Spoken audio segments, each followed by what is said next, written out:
Oh, mother of pearls. Hello everybody, my name is Kelsey. We're about to get very, very nerdy with the books I read in April for the O.W.L Readathon.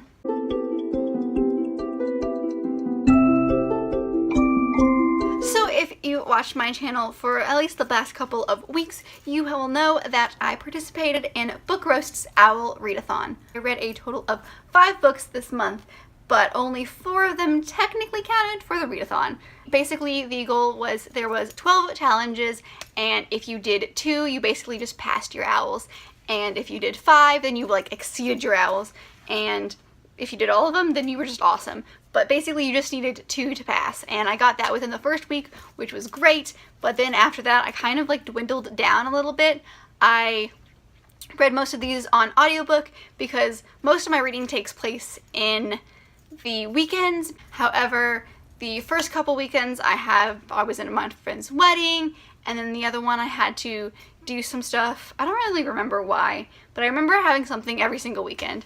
And so I just didn't get a lot of reading done, and every time that I thought I would get down and sit down and read, something else came up, or, you know, it was just a kind of rough reading month for me, and I started getting kind of a little bit of a slump because I was forcing myself to read the certain book, and it kind of just went from there. But I did get 5 books total done during this month, so overall pretty good, pretty happy with what I've done, and a lot of them are ones that I've had on my shelf for a while, so I finally got to read them, which is awesome. So without further ado, let's just get right into the books that I read this month. So the first book that I read was for the Herbology Challenge, and that was just a book that had a nature-related word in the title. And I don't actually physically have this book anymore because I'm letting one of my coworkers read it, so I'm just going to hold up the cover because that's what I've got. And that is The Hazelwood by Melissa Albert.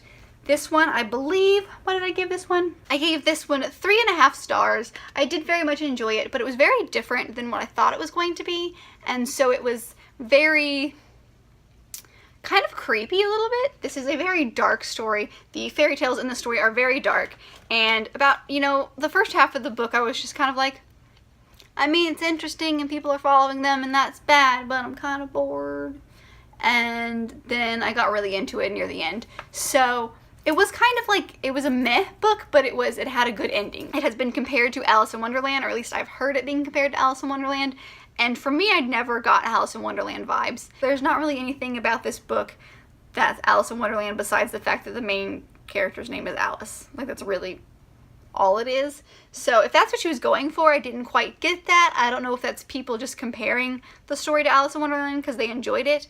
But I didn't really get Alice in Wonderland vibes, but I did enjoy it, and it was about fairy tales, which is always good, so I'm glad I read this. So the next one I read fulfilled the Muggle Studies Challenge. It was read a nonfiction book, and that is Scrappy Little Nobody by Anna Kendrick. This one, 5-star read, 100%. I absolutely loved this book. I'm glad I listened to the audiobook of this because she has newer versions of it, because there are things that have happened in Hollywood and in her life that she can relate in this book that if just reading it you wouldn't have heard, because it's, you know, it's a couple years old. So listening to it, she was able to add those, you know, newer kind of things in it. She writes just like she talks, and she's so sarcastic and just funny and witty and 100% true to herself. She never once pretends to be somebody else, but it was very interesting to get this perspective. I absolutely enjoyed this book so much,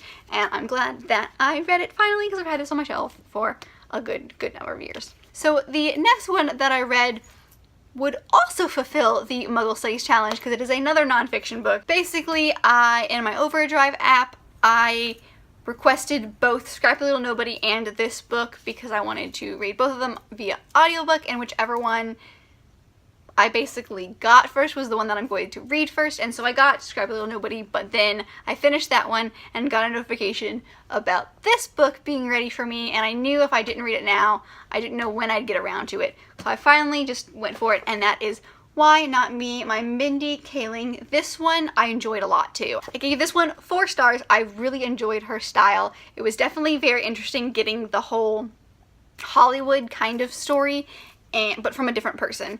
And this is her second book that she's written about her life. So I'm tempted to see if I can find the first one and see kind of how that one differs, because this one came out later. I enjoyed Scrappy Little Nobody more than this one, I think, because I personally liked Anna Kendrick's style a little bit more, but this one was very good, and I'm very glad that I read it, and it was fun, like I said, to get basically two different perspectives of the same world, one from an actress and one from a writer and actress. So that was really good, and I'm glad that I finally got around to reading this one as well. The next book I read fulfills the Care of Magical Creatures challenge, and that is just read a book that has a magical creature on the cover or is about a magical creature. And of course, while I was looking through my books, I found like a million books that could have fit this one, but I went with this one, and that is Pride and Prejudice and Zombies by Jane Austen and Seth Grahame-Smith. This one, I mean, it's technically not a magical creature because it's a zombie, but it's not real and it's a creature, so I'm gonna go with it. This one I've had on my shelf for a while, so I'm very excited that I finally got around to reading it. I found it really interesting because there's a letter from the author at the very, very beginning, and he basically talks about how he wrote, and his editor basically told him, he goes, all right, this is going to be a weird story, but go with me, and told him just the title, Pride and Prejudice and Zombies, and Seth was like, I'm on, let's do it, I'm ready. And so he basically just found a PDF version of Jane Austen's Pride and Prejudice and started with that, and then went through it and added all the zombie stuff to it. I gave this one 4 stars because I did very much enjoy this, but it's so silly. So if you are like a classical Jane Austen is the way, you will not like this because it's a very, very silly story. But I very much enjoyed it. The main girls are basically zombie fighters. It's, you know, the same story of, you know, the two finding love and, you know, rejecting it and then finding it again. And there wasn't a whole lot that I honestly didn't think could happen, because they call these creatures, they don't really call them zombies a whole lot, they call them unmentionables. And they think that they are like Satan's spawn. If you were in, you know, 18th century England and you saw zombies running around, you'd probably think they were Satan's spawn too. And if you got bit, you would think that you were mercy killing your friends because you wouldn't want them to end up like a zombie. So there's not a whole lot in this book that I honestly couldn't see happening if zombies, you know, existed, if you put that there. The only thing that really bothered me that I think couldn't have happened in 18th century England, which is such a silly thing, but at one point in the book, Elizabeth is visiting her sister when her sister is at Bingley's and is sick, and they both basically are there waiting for Jane to get better. Elizabeth wakes up one night and just goes over to the window, and Darcy's out in the yard just like practicing his, you know, spearing and sparring and, you know, basically practicing killing zombies. And he's not wearing a shirt, and he's only wearing like pants, but it's not like real pants, it's like sleep pants. So it's like, it's pants, but it's not like the pants that you would wear in public. And if you were in 18th century England, regardless if it was the middle of the night or not, you would not be going outside in anything less than like a full suit. So to see him without a shirt on is ridiculous. Plus, Elizabeth would have been scandalized because it's a grown man and he's out with it sparring and nothing but like pants, and that is unfathomable. Also, she saw it, and dear God, they might as well get married now because she saw like ankles or something. So that wouldn't have really happened because, you know, I feel like if he was going to go out and spar, he would still be in like a full suit. So that's like a really, really small picky thing, but I think that's the only thing that I personally couldn't see happening if you give the fact that, you know, zombies happened in 18th century England. Anyway, it was a very fun story. It was very silly. It was just fun. It was silly and fun, and I liked it. The last book that I read fulfills the Potions Challenge, and that is just a book that has to do with alchemy, and I read This Dark Endeavor by Kenneth O.W.L. It is the first in a duology, and I can't remember what the duology is called. I read the second one already. I read the second one so far this month, so I have finished both of them. Basically, they are prequels to Frankenstein. This follows Victor Frankenstein, his twin brother, and a girl who is technically a family friend that they have adopted, but they basically think of her as a sister. This one is basically about the elixir of life. His brother is dying and very, very sickly, and no amount of medicine can fix it, and they find this old library that belonged to an old distant relative, and they basically do alchemy to try to make this elixir of life so that the twin brother, can live.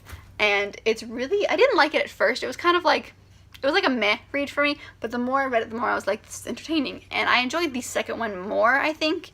It was much more outlandish and much more crazy, but I enjoyed it. I'm glad that I finally got around to reading this, because I've had this for years.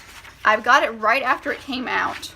This was copywritten in 2011, so I've had this for a good long while. I gave this 4 stars because it did take me a little bit of getting into it, and it wasn't like my favorite story, but I did very much enjoy this. So 4 stars for sure. That's all that I read this month, but I do want to tell you the 2 that if I had finished in time would have counted for this challenge. The first one is Three Dark Crowns by Kendra Blake. This is one that now I'm about halfway through, but this is the one I couldn't get into it. Like, I don't know what it was, but every time I read it, I was enjoying it while I was reading it. And then I put it down and I didn't think twice about it, and then I would look over and go, oh, I still have that book. And it's a library book, so clearly I have to do things with it. I kept forcing myself to read it, and I could never get into it. After the challenge ended, one day I just picked it up and was like, I kind of forgot where I was in the story, so I like picked it up to see kind of where I was, and then I just kept reading and reading and reading, and now I'm into it, and I'm very intrigued, and I'm enjoying the book. So I think it was because I was trying to force myself to read it because it was a library book. That was the problem. So I'm still reading this one. It's taking me a while to get through, but I'm very excited about it, and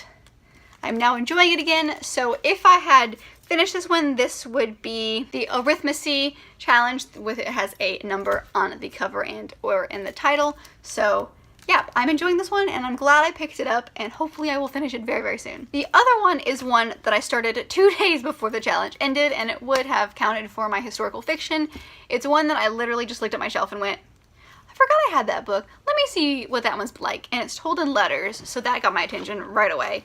But I don't know, I liked it. I don't even know if I'm going to pronounce this right, but it is the Guernsey Literary and Potato Peel Pie Society by Mary Ann Schaefer and Anne Barrows. It's basically about this woman who gets a letter because a man on the island of Guernsey, her address is in a book that he has. It's about an author that he really enjoys, and he's like, do you mind, I realize this is weird, but do you mind sending me a couple of booksellers in London? I really want to get more of his work. And they basically start up his penmanship, and she discovers this society was created during when the Nazis were on this island and basically took it over. She just like sparks up this friendship with him, and he mentions the society, and she's like, well, what is this? I need to know more. And so she hears from him, she hears from a bunch of other people that were in the society with him, and it just sounds very interesting. Also, she's a writer, and she's kind of in this writing slump right now and needs inspiration, and this just happens to be it. So they all think she's going to write about them, which I think she will too. I haven't finished it yet,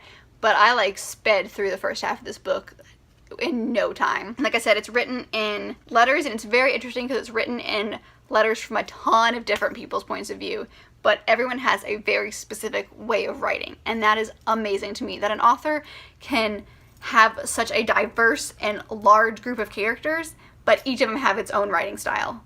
And that's just how do you keep that straight and not mix some things up? I am enjoying this one a whole lot, and if I had finished it in time, it would have counted for my historical fiction or the history of magic challenge. So that is it. That is my wrap up for the O.W.L. an examination challenge for this month. I know she's going to try to do a Newt one, and I would absolutely love that. I really wanted to finish all of these books, but that was very ambitious. My roommate did. My roommate finished all 12 challenges. Are we surprised? Not really. You know, she reads like crazy. But so yeah, that's all I got. I hope you guys enjoyed this video. Did you also do the O.W.L. challenge or examination, you know, readathon this month? If so, did you get to the goal that you wanted to get to, or did you get to, you know, the goal that she set? What was your goal, and did you get to it? Let me know in the comments below. If you like this video, make sure to give it a big thumbs up and subscribe if you're not already, and join our awesome little family we've got going on over here. Thanks again for watching, and I will see you in my next video. Bye!